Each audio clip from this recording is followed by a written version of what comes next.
Good morning, and I welcome now us to a time of giving. To our mission partner program this month is the Denver Justice Project, and I can only assume that Alex is still on his way. And I would much prefer to have him tell this story, but Alex has been here and with us many times in the past years. Alex is right there. Thank you, please. Goodness gracious. I asked him to send you up. I'm sorry for assuming you weren't here. So Denver Justice Project is our mission partner this month. You can stand right there in the middle for our camera. Good morning, everyone, and shalom.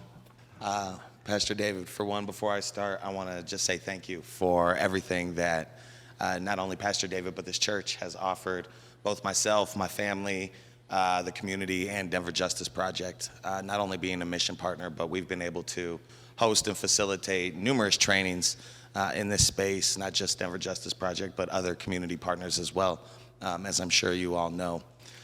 Denver Justice Project started in actually late 2015 when the verdict of Mitchell Morrissey, Denver's former district attorney, came out in decision not to indict the officers who murdered local community member Jessica Hernandez about a block and a half from this church.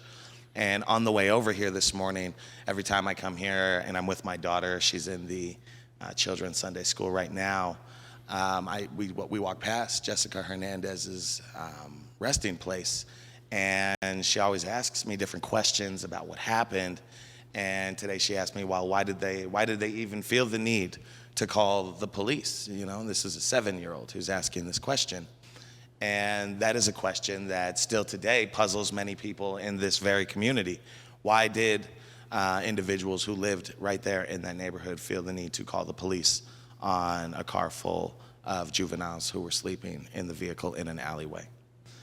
So Denver Justice Project launched an unprecedented recall effort of former Denver District Attorney Mitchell Morrissey. It was the first time in Colorado's history someone had tried, or an organization had tried, to recall an elected district attorney. We were unsuccessful in that effort, but what we were successful in was a couple of things. One, we raised national awareness around the importance of paying attention to the role, power dynamic, and influence of a district attorney's office. We have 2.5 million people across the country in prison right now. And the only way you can land in prison, the only way you can obtain a justice-involved background at all, is to be prosecuted by a district attorney. Or subsequently, on the other foot, as we saw, you can offer officers impunity to a criminal justice system for crimes that any one of us would spend life in prison for committing. So the power of a district attorney is very important, and that is what incubated what is now Denver Justice Project. Since then, we have done numerous trainings. Actually, all summer, we've been participating in Denver and Aurora Safe Zone projects. We've been doing safe zones around the metro area. And these are collaborative partnerships, one with Soccer City. It's a new soccer rec center in Aurora, and Paradigm Boxing Gym. It's another facility in Aurora. And then our office space, which is in Denver off 16th and Downing. We've been opening up and allowing young people to come in, have a space where they can learn, where they can thrive, where they can grow. They can receive training on a number of our curriculum. They can connect with other young people in the area, and they can do this in a safe environment. We partner with organizations who drive in food trucks, who drive in mobile video game consoles, things like that. So that's been really good. We've taught and educated over 400 young people this summer, ranging from as young as my daughter all the way up to mid and upper 30s. So that's been a huge success.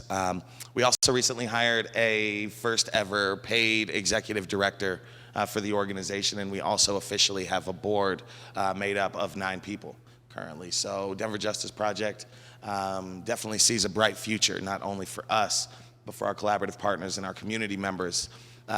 We've been working with Youth Empowerment Agency a lot lately, and they have just been funneling young people from different walks of life, different parts of the tri-metro area into our programming. So that's been really great. And as sad as we are to see Pastor David go, we definitely look forward to continuing this relationship and collaboration with you all here in the community. So thank you again for allowing us to be here, and we'll be here every Sunday for the remainder of the month. So thank you again for your support and collaboration.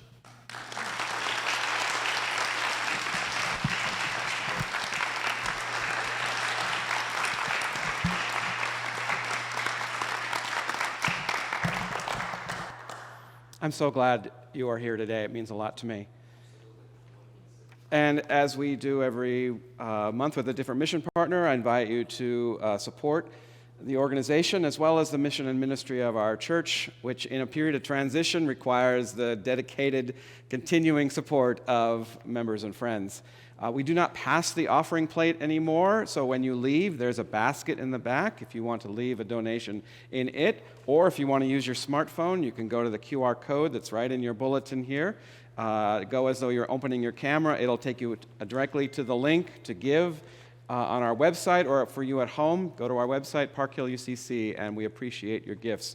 And we pray, God, use these gifts to change lives, to change the system that changes lives, that justice and peace may reign in our earth. And let us give. And now during our musical meditation, I invite you to use your phone to make a gift.